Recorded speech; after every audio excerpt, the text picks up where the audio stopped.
কয়েকদিন আগে মদিনা শরীফে একদল হজ যাত্রী যাচ্ছিল বাসে করে, ঘুমিয়ে পড়ে অ্যাক্সিডেন্ট হয়ে এমন করে বহু হাজী সাহেব ইন্তেকাল হয়ে গেছে। খবর পেয়েছেন না পাননি? এটা নিয়ে সমাজে অনেক রকম টোল করছে, অনেকে অনেক কিছু বলছে। আমি আপনাদের বলে যাই, অবশ্যই আল্লাহর হুকুম ছাড়া কিছু হয় না।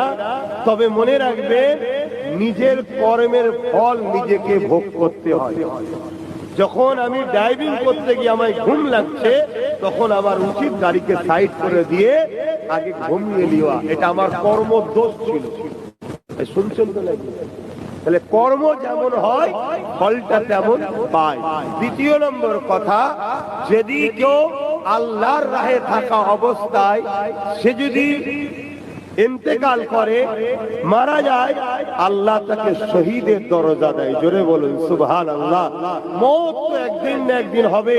যতগুলো হাজী এই অ্যাক্সিডেন্টে মারা গেছে তারা তো নির্দোষ, তারা তো সফরে বসে আছে, কিন্তু ড্রাইভারের দোষ ছিল। তার ঘুম হয়েছে, ঘুম পেয়েছে, তার উচিত ছিল সাইডে গিয়ে ঘুমিয়ে নেওয়া। কিন্তু হাজীদের তো দোষ নয়। কিন্তু আল্লাহ মৃত্যু দেবে না দেবে না? তাদের মৃত্যুকে ওইভাবেই লেখা ছিল।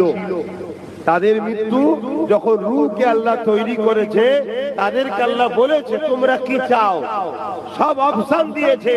তারা চেয়েছিল যে আমরা নবীর দেশে যাব, আল্লাহ রসুলের দেশে আমাদের এইভাবে মৃত্যু হবে যার বিনিময়ে আমরা শহীদের দরজাটা পাবো। জোরে বলুন সুবহানাল্লাহ।